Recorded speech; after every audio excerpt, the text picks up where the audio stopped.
Hello बच्चों, एक बार फिर से आपका स्वागत है एफटी की स्टडी चैनल पे। आज मैं आपको क्लास 8 का सोशल साइंस का मिड टर्म का सैम्पल पेपर कराने जा रहा हूँ, जो 2025 और 26 के सेशन के बच्चों के लिए है। तो आइए देखते हैं कि जो आपका पेपर है वो किस पैटर्न में आएगा, किस टाइप का आपका पेपर आएगा। ठीक है, इसमें बहुत सारे क्वेश्चन ऐसे भी हैं जो आपके एग्ज़ाम के लिए इम्पोर्टेंट हैं, तो आप प्लीज़ उसे भी लर्न कर लीजिएगा। आपका जो पेपर है बच्चों वो 60 मार्क्स का आएगा, जिसमें आपके 6 सेक्शन होंगे, A B C D E and F. ठीक है, टोटल आपके 14 क्वेश्चन होंगे। ठीक है, सेक्शन ए में आपके एमसीक्यू टाइप के कुछ क्वेश्चन होंगे 1 मार्क्स के। सेक्शन बी में आपके 2 मार्क्स के क्वेश्चन होंगे 2 से 5 तक। एंड सेक्शन सी में आपके 3 मार्क्स के क्वेश्चन होंगे। एंड सेक्शन डी में आपके 5 मार्क्स के होंगे। सेक्शन ई आपका केस बेस्ड स्टडी क्वेश्चन होंगे इसके अंदर। एंड सेक्शन एफ में आपके मैप्स के रिगार्डिंग क्वेश्चन होंगे। ठीक है, तो बच्चों शुरू करते हैं सेक्शन ए। देखते हैं अपना पहला क्वेश्चन। आपसे फर्स्ट क्वेश्चन बच्चों पूछा गया है कि which of the following section is called the soul of the Indian constitution. ठीक है, soul of the Indian constitution किसे बोला गया है? फंडामेंटल राइट्स को बोला गया है। नेक्स्ट है बच्चों, दीपक इसे being preventive from giving a speech. ठीक है, उसको स्पीच देने से रोका गया।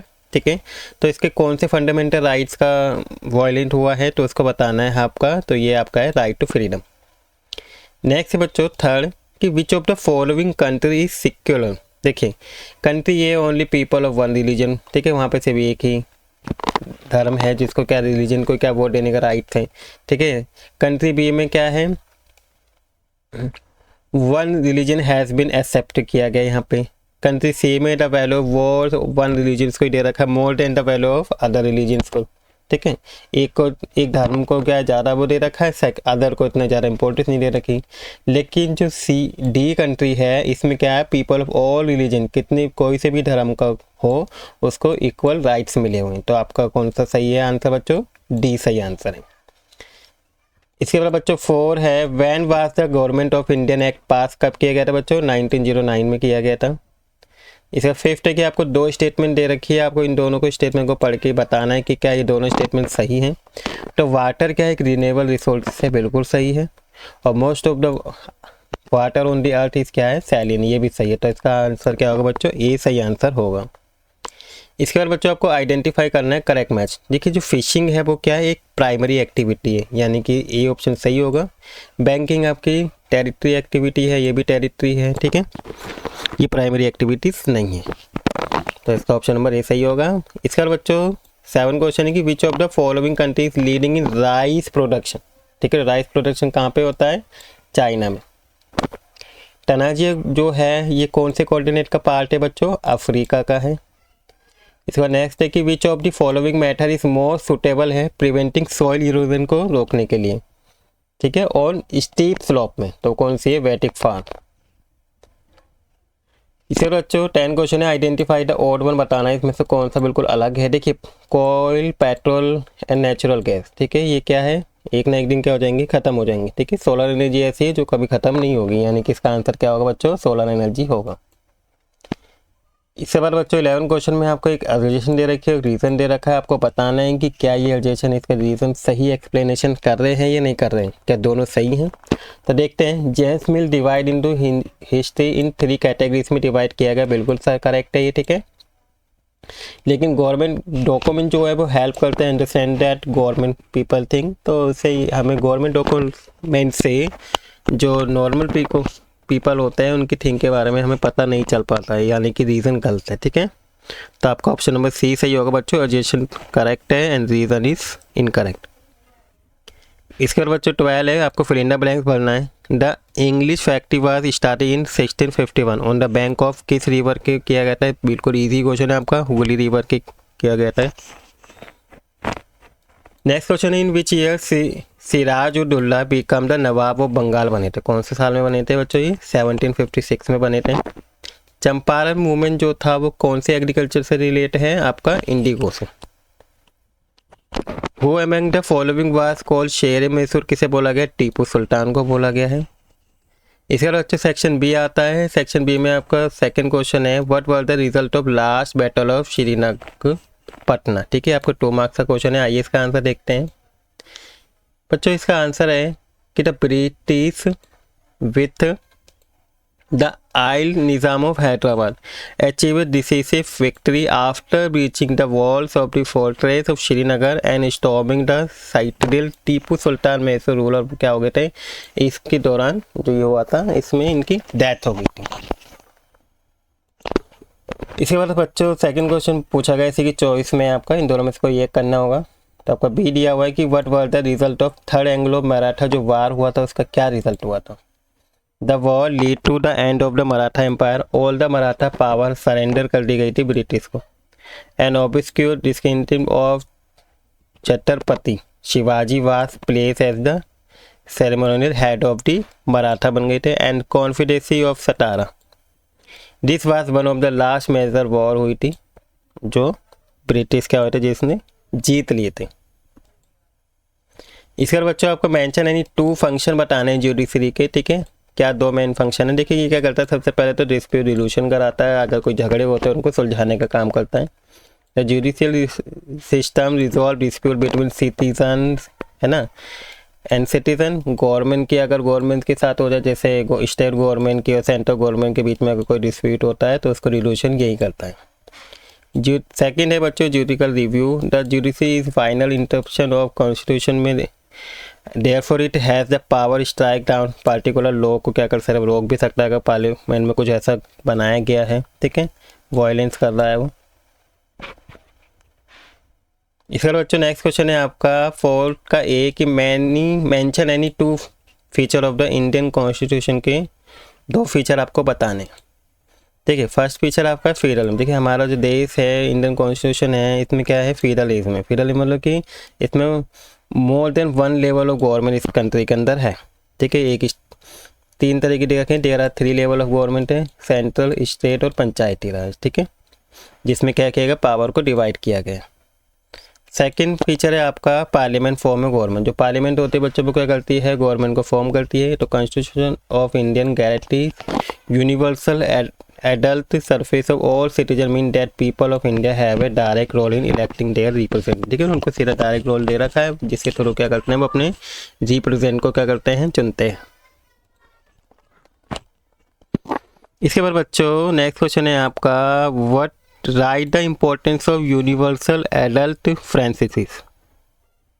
फ्रेंचाइज, ठीक है। तो universal adult franchise is important in a democracy because it is based on the idea of equality, ठीक है। The citizen are assure that everyone has a, हर व्यक्ति को क्या होता है वन वोट का राइट होता है, जिसके थ्रू क्या करते हैं वो अपने रिप्रेजेंटेटिव को चुनते हैं। इसके बाद बच्चों नेक्स्ट क्वेश्चन है आपका एक्सप्लेन सस्टेनेबल डेवलपमेंट, बताना है आपको कि क्या होता है।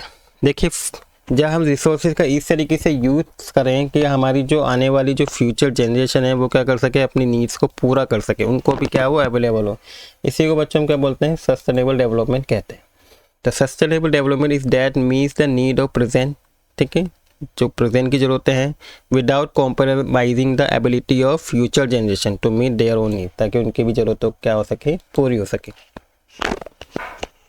इसके बाद बच्चों आपका नेक्स्ट क्वेश्चन आता है सेक्शन सी, ठीक है। सेक्शन सी में आपका 6 क्वेश्चन का ए है suggest any two measure for the development agriculture के दो मेथड बताने, ठीक है, 3 मार्क्स का है।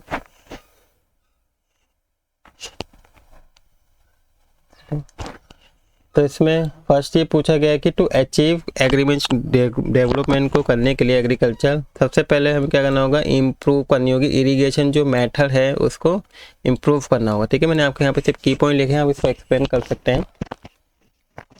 इसके बाद यूज़ ऑफ अच्छी क्वालिटी के क्या करने होंगे सीड्स का यूज़ करने होंगे जैसे HYV होते हैं, और सेकंड अच्छी क्वालिटी के फर्टिलाइजर का यूज़ करके हम क्या कर सकते हैं एग्रीकल्चर को डेवलपमेंट कर सकते हैं, ठीक है बच्चों। इसके बाद नेक्स्ट क्वेश्चन है describe the how agriculture is done in the United state of America, इसी की चॉइस में है, ठीक है। अमेरिका में किस तरीके से एग्रीकल्चर होती है वो बताना है हमको, ठीक है। तो देखिए यहाँ पे जो है अमेरिका के अंदर लार्ज साइज फार्मलैंड होते हैं, द फार्मर जनरली क्या होता है रिसाइड इन दी फार्म्स होते हैं, सम ऑफ द मेजर क्रॉप यहाँ पे उगाए जैसे कॉर्न, सोयाबीन, वीट, कॉटन, इस सबको क्या किया जाता है, ग्रो किया जाता है। Adequate measure are taken to control pest, जो होते हैं, जो कीड़े वीड़े होते हैं, उनको क्या कहते हैं, उसके लिए अलग तरीके का ये वो यूज़ करते हैं, मेंटेन करके रखते हैं ताकि फसलों को ये ना खा पाएँ। नेक्स्ट है from time to time soil sample check करते रहते हैं लेबोरेटरी के थ्रू। फार्मर कंप्यूटर भी क्या है, लिंक कर रखा है satellite which keep the him precious picture of this field की, बिल्कुल बारीक से बारीक पिक्चर प्रोवाइड कराता है। And this help farmer to use chemical fertiliser and pesticide में भी हेल्प करता है। Farmer use tractor, seed drill, leveller, combine harvester and thresher, इन सबको क्या करते हैं, यूज़ करते हैं अलग अलग एग्रीकल्चर ऑपरेशन के लिए। एंड ग्रेन को क्या करते हैं बच्चों, उसको स्टोर करते हैं ऑटोमेटिक ग्रेन स्टोरेज के अंदर स्टोर करते हैं और डिस्पैच कर देते हैं मार्केट एजेंसी के अंदर। इस तरीके से अमेरिका में क्या होती है बच्चों, एग्रीकल्चर होता है। इसके बाद बच्चों 7 क्वेश्चन है, 7 का ये कि describe the function of the Indian parliament. ठीक है, आपको इंडियन पार्लियामेंट के फंक्शन बताने हैं। देखिए, सबसे पहला फंक्शन है कि constitution function. The parliament is directly interested with upholding the values of Indian Constitution, including enabling the parliament democracy. Second, ensuring federalism by representing both the union and state government, and upholding कर देती है fundamental rights को and the directive principle को state policy by forming appropriate law and policy. Second function बच्चों क्या है इसका, legislative function है। द पार्लियामेंट क्या करते हैं, इसके अंदर लॉज बनाए जाते हैं, न्यू न्यू, उन लॉज को अगर मॉडिफाई करना हो वो किया जाता है, या पुराने लॉज को रिमूव किया जाता है। ठीक है, वो आप ये सब क्या आते हैं, लेजिस्लेटिव फंक्शन में आते हैं। फाइनेंशियल फंक्शन में क्या करते हैं, पार्लियामेंट के अंदर ही बजट को पास किया जाता है। ठीक है, एग्जीक्यूटिव कंट्रोल क्या होता है, control the work of executive, जो है उनके वर्क को कंट्रोल किया जाता है, डिबेट। ठीक है, फाइनेंशियल फंक्शन में क्या होता है, पास द बजट इसके अंदर किया जाता है। देखिए 2 बार हो गया है ना, ये 2 बार आ गया, ये भी आपको 2 बार ही हो गया। ठीक है, तो आप ये 4 लिख सकते हैं। ठीक है, first, second, third and fourth. इसके बाद बच्चों नेक्स्ट क्वेश्चन आता है आपका,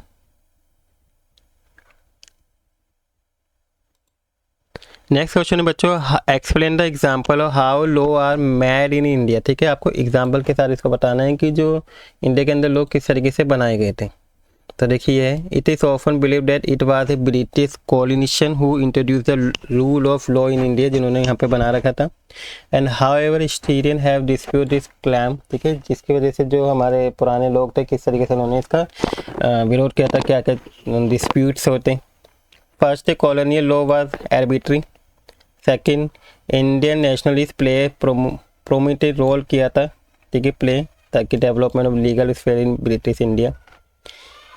नेशनलिस्ट बच्चों कौन होते, नेशनलिस्ट जो हमारे इंडियन के, जिन्होंने क्या करे थे, आंदोलन, मतलब ब्रिटिश के अगेंस्ट क्या करे थे, लड़ाई लड़ी थी, वो नेशनलिस्ट हैं। वो चाहते थे कि change the idea of law का जो आइडिया वो चेंज हो। ठीक है, laws including ideas of justice. By the end of 19th century में the Indian legal profession began to use law defense to legal right of India, and India judge also began to play greater role in the making decision. Indian judge ने भी क्या कहता है, एक बहुत ही बड़ा role play किया था। Thus in several way Indian play a major role in the evolution of the rule of law during the colonial period. After independence, the document constitution served and foundation on which our representative began making a law of country. And every year क्या है, अलग अलग तरीके के जो new law हैं made as well as the existing one revised by elected representative। जो हमने जिन रिप्रेजेंटेटिव को हमने क्या करा, चुना है, वो क्या करते हैं, हर साल नए नए लॉ को क्या करते हैं, बनाते हैं। ठीक है बच्चों, तो ये था इसका आंसर। इसके बाद बच्चों आपको सेक्शन डी आता है। ठीक है, सेक्शन डी में आपके 5 मार्क्स के क्वेश्चन है। तो इस वीडियो में मैं आपको सेक्शन ए बी सी तक ही रखता हूँ। इसके नेक्स्ट पार्ट में मैं आपको सेक्शन डी ई और एफ तीनों सेक्शन करा दूंगा। आई होप आपको आज की जितने क्वेश्चन कराए गए आपको अच्छे समझ में आ गए होंगे और आपको वीडियो भी अच्छी लगी होगी। बच्चों, अगर आपको वीडियो अच्छी लगे तो प्लीज़ वीडियो को लाइक कर दीजिएगा और वीडियो को शेयर कर दीजिएगा अपने दोस्तों के साथ। और अगर आप इस चैनल पर नए हैं तो प्लीज़ चैनल को सब्सक्राइब भी कर ही दीजिएगा। मिलते हैं इसके नेक्स्ट पार्ट में, पार्ट 2 में, जिसमें मैं आपको सेक्शन डी ई और एफ कराऊंगा। Thank you for watching video.